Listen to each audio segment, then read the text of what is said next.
Hello friends, स्वागत है आपका आपके यूट्यूब चैनल फ्री क्लासेस में, जहां हम और आप मिलके रेलवे की एनटीपीसी एंड ग्रुप डी की प्रिपरेशन कर रहे हैं, जिसमें हम जनरल साइंस के फिजिक्स टॉपिक से स्टार्ट किए हैं। तो कल हमने देखा था मोशन, तो आज देखने वाले हैं फोर्स। फोर्स क्या होता है?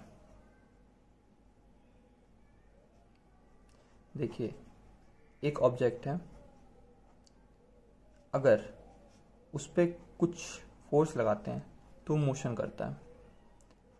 तो कह सकते हैं अगर किसी ऑब्जेक्ट का पोजीशन चेंज हो रहा है, यानी उसके ऊपर कोई फोर्स लगा होगा, चाहे वो पुल हो, खींचना, पुल, या फिर पुश,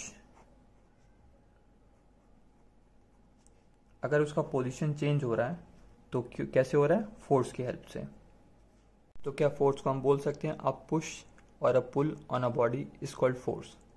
तो अब देखते हैं फोर्स के क्या क्या इफेक्ट हो सकते हैं। Effect of force. अगर एक बॉडी रेस्ट पे है तो क्या ये मोशन में जा सकता है? अगर हम इसके ऊपर फोर्स लगाते हैं तो ये मोशन में जा सकता है, कुछ इसकी वेलोसिटी होगी अगर इसके ऊपर फोर्स लगाते हैं। और एक बॉडी मोशन में है, तो अगर इसके ऊपर फोर्स लगाया जाए तो क्या रेस्ट में आ सकता है? ये फर्स्ट हो गया, जो रेस्ट से मोशन में चला गया। सेकंड, मोशन से हमारे रेस्ट में आ गया। अब थर्ड, एक बॉडी है जो पहले 4 मीटर पर सेकेंड से मोशन कर रहा था, अब मैंने इसके ऊपर फोर्स लगाया तो अब इसका वेलोसिटी हो गया 8 मीटर पर सेकेंड।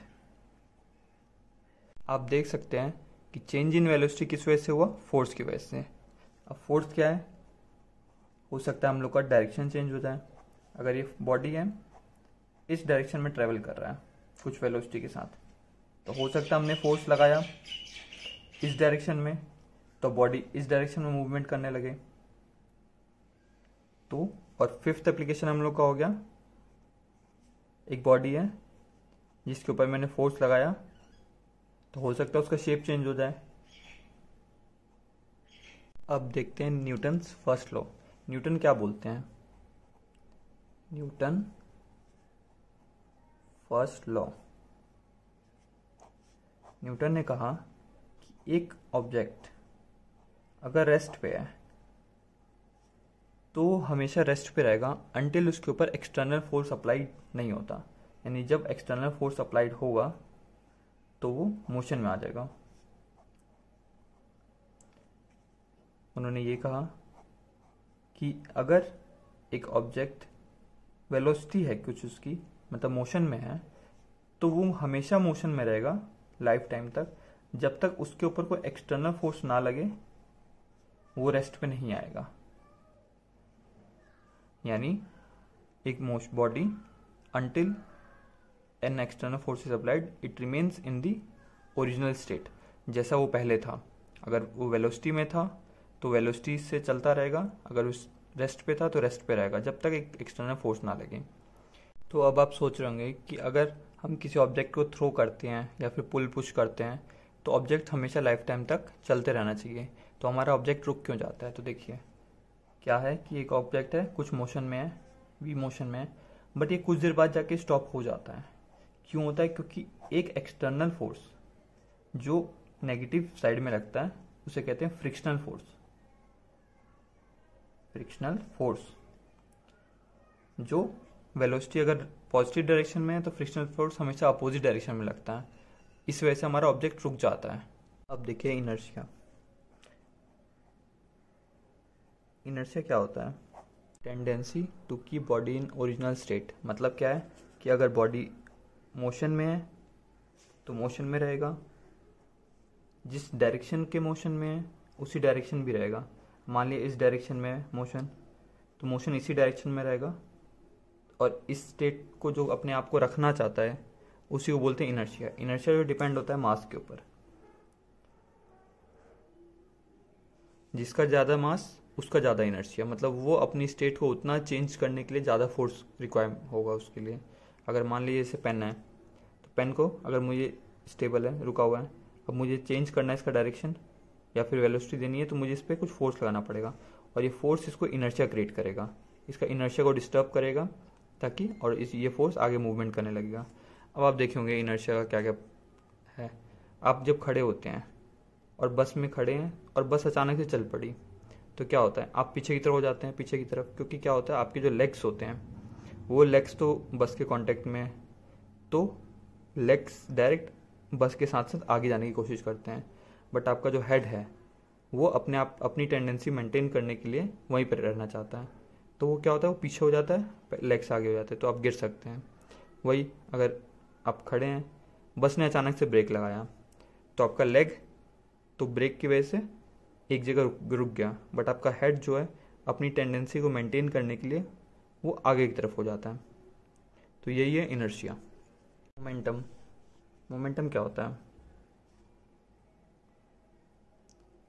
आपको फॉर्मूला उस दिन बताया था मैंने यूनिट एंड डायमेंशन में। इसको रिजेंबल करते हैं पी से, m इंटू वी। अब क्या मतलब होता है, मास इंटू वेलोसिटी। अब देखिए क्या है, एक ऑब्जेक्ट है, इसका कुछ वेलोसिटी होगा, इसका कुछ मास होगा, ठीक है। इस ऑब्जेक्ट की जितनी ज़्यादा मास या फिर जितना ज़्यादा वेलोसिटी होगा और तो उतना ज़्यादा मोमेंटम होगा। तो मोमेंटम ऐसे होता है कि मोमेंटम का सिग्निफिकेंस ये है कि जितना ज़्यादा मोमेंटम होगा उतना ज़्यादा डिफिकल्ट है बॉडी की इनर्शिया को चेंज करना या फिर उसको स्टेबल से वेलोसिटी में लाना। इम्पल्स होता है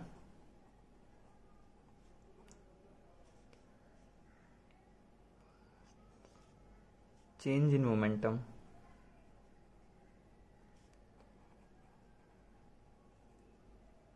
मतलब P1 minus P2, P2 M1 V1 minus M2 V2, इसे कहते हैं इम्पल्स। कितना मोमेंटम में चेंज हुआ। हमने न्यूटन फर्स्ट लॉ देख लिया, अब देखते हैं न्यूटन सेकेंड लॉ।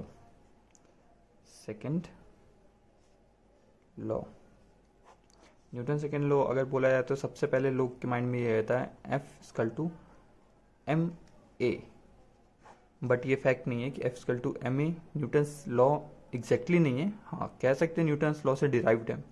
अब न्यूटन्स लॉ क्या कहता है, rate of change of momentum is called force, यानी F जो होता है rate of, F is directly proportional rate of change of momentum, यानी dp/dt। देखिए अब जब कांस्टेंट प्रोपोर्शनलिटी कांस्टेंट हटाते हैं तो हमारा 1 होता है, 1 इंटू dp/dt। तो अब dp क्या होगा, p2 माइनस p1, और कितना टाइम में चेंज हो रहा है, t टाइम में चेंज हो रहा है। तो p हमको पता है क्या होता है,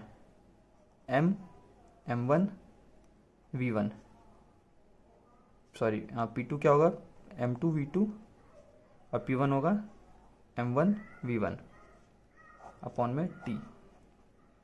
अब देखिए अगर एक ऑब्जेक्ट के लिए बात कर रहे हैं तो हमारा मास तो हमेशा सेम होगा। अगर सेम ऑब्जेक्ट के लिए बात कर रहे हैं तो मास दोनों सेम है, तो मास कॉमन ले लीजिए, v2 minus v1 bye t। अब देख सकते हैं हम ये जानते हैं क्या होता है, change in velocity per unit time, इसे बोलते हैं हम एक्सेलरेशन। तो आगे यहाँ से F=ma, देख सकते हैं न्यूटन्स लॉ था सेकेंड लॉ बोलता है rate of change of momentum is called force. तो वहाँ से हम लोग का आता है F=ma। तो फ्रेंड्स आज के लिए हम इतना ही रखते हैं, कल इसके आगे कंटिन्यू करेंगे। तो आप बताइए आपको ये सेशन कैसा लगा, और प्लीज़ इस वीडियो को लाइक करिए, शेयर करिए, और हमारे चैनल को सब्सक्राइब करना ना भूलें। और आपका कोई भी डाउट हो आप हमको कमेंट करके पूछ सकते हैं। आप लगे रहिए, हम आपके साथ हैं और आपका पेपर क्वालिफाई करवा के छोड़ेंगे आपका।